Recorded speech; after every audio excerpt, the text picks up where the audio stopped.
આજ આપણે મેરા ગામમાં શરણભાઈના બગીચામાં આવ્યા છીએ। અહીંયા આપણે ટોટલ ધનભૂમિના આધારે આપણે આ દાડમ પકવી હતી અને શરણભાઈથી આપણે જાણશું કે એમને કેવું રિઝલ્ટ મળ્યું અને અત્યારે દાડમનો પાક પાકવા ઉપર આવી ગયો છે, મતલબ 15 દિવસમાં આખો પાક તૈયાર થઈ જશે।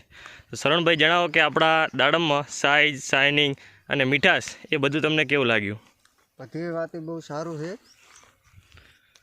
અને શાઇનિંગ એ સારું છે, સાઇઝ હારી છે અને જે પલગનો પ્રોબ્લેમ હતો કેમિકલના કારણે બરોબર એ પણ અત્યારે નથી। બરોબર પહેલી બહુ મુશ્કેલી હતી દાડમ લેવી, લગભગ 6-7 વર્ષથી હું દાડમ લઉં છું। બરોબર મારે પલગ રાતો જ નહોતો, પણ આ સાલ બહુ ફરક છે પલગમાં ને એમાં। બરોબર પલગ કહેવાનો મતલબ એમ કે પલગ છે જ નહીં। બરોબર હા, એટલે આ તમારે દર સાલ પ્લગનો રોગ આવી જતો, આ સાલ તમારે પ્લગ નથી આવ્યો।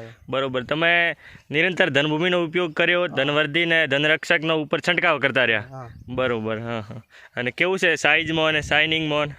સાઇઝમાં સારું છે, ફળ લગભગ 400-500 ગ્રામ ફળ પહોંચ્યું છે। બરોબર, શાઇનિંગ સારું છે, વજન પણ સારું છે। બરોબર હા હા, ઓલો આ સાલ તમે પહેલાં તમે ગઈ સાલ જે દાડમ લીધા હતા એમાં તમને કેવું ઉત્પાદન મળ્યું હતું?